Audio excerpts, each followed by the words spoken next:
तो नमस्ते, कैसे हैं आप सब। उम्मीद करता हूं कि आप सब अच्छे होंगे और स्वस्थ होंगे। तो देखो, आज की इस वीडियो में हम बात करेंगे जो रीट जो मेंस है उसमें कौन कौन एलिजिबल है या कौन कौन एलिजिबल नहीं है। तो सबसे पहले तो जो मैं आपके सामने शेयर करने वाला हूं, ये मेरा ज्ञान बिल्कुल नहीं है। देखो, मैं बिल्कुल फैक्ट्स और सच बात बताता हूँ। तो जो ये ज्ञान है ना, जहाँ मैं इंटर्नशिप में स्कूल में जाता हूँ, वहाँ पर जो पहले से जो टीचर्स हैं जो जॉब में लग चुके हैं रीट के द्वारा, उनसे मैंने सबसे बहुत सारी इन्फॉर्मेशन कलेक्ट करके लाया हूँ। बहुत सारा जो उनका ज्ञान है वो लेके आया और आपके साथ शेयर कर रहा हूँ। क्योंकि देखो, जो संघर्ष कर चुका है, गवर्नमेंट जॉब लग चुका है, उससे हम जब बात करते हैं ना, तो वो सिर्फ क्लैरिटी के द्वारा ही आंसर देता है। बिल्कुल अलग ही लेवल की वो क्लैरिटी देते हैं, जिससे क्या होता है कि हमको भी पता होता है कि आगे क्या है, चाहे वो बुरा हो या अच्छा हो, चाहे वो सच हो या जो भी हो। तो चलो चालू करते हैं। तो सबसे पहले तो जो BSTC 2025 के भी फॉर्म भरे जा रहे हैं, तो इनमें क्या है, जो क्लियर कर लेंगे ना, वो रीट मेंस 2026 में तो एलिजिबल नहीं होंगे, पर जो इसके बाद वाली जो रीट होगी ना, उसमें एलिजिबल होंगे। और उसमें क्या होंगे, जो अभी जो रीट 2025 क्लियर कर लेंगे, उनका सेशन क्या होगा 2025-26, तो उस वाली रीट के लिए ये डेफिनेटली होंगे। क्यों होंगे? क्योंकि क्या होता है कि रीट जो मेंस होती है ना, वो मोस्टली कब होती है, जब सरकार आती है या सरकार जाती है। मोस्टली ऐसे ही होती है। तो जब सरकार जाएगी 2028 में, वापस इलेक्शन आएंगे, तो उससे पहले 2027 में चांसेस है।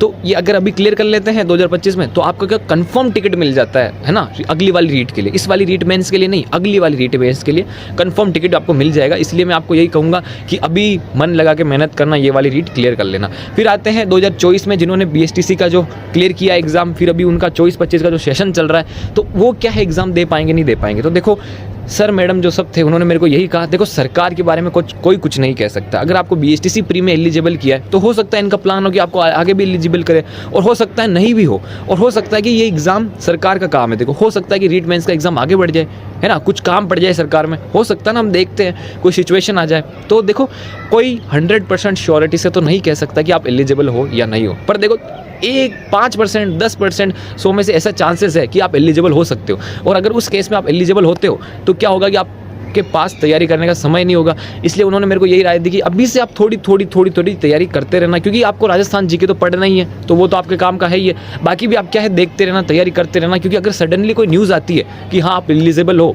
है ना, रीट 2026 मेंस के लिए, जो 2024-25 का जो बैच है, अगर वो एलिजिबल हो, तो क्या है कि आपको बैक ऑफ नहीं मिलेगा। आपको थोड़ा सा कॉन्फिडेंस रहेगा कि हाँ मैं तो थोड़ी तैयारी करते चल रहा था। तो इसलिए आप जो 2024-25 का जो बैच है, वो तैयारी करते रहना। अगर एलिजिबल हो गए तो दे पाओगे, बहुत अच्छी बात है, और एलिजिबल नहीं हो गए तो अगली वाली तो देनी है, और जीके तो हमको वैसे भी पढ़ना ही है। तो ये था। और जो 2024-25 से, मतलब जिन्होंने BSTC 2024 में क्लियर की थी, 2023-24 से बैच चल रहा है, तो वो तो ऑब्वियस ही बात है कि वो तो उसके लिए एलिजिबल हो ही जाएंगे, जब तक उससे पहले एग्जाम हो ही जाएगा, और रीट मेंस से पहले, मेंस के रिजल्ट से पहले उनका रिजल्ट आ ही जाएगा। तो उम्मीद करता हूँ अगर आपने शब्दों पे ध्यान दिया हो, तो मैं क्या कहना चाहता हूँ आपको समझ में आया होगा।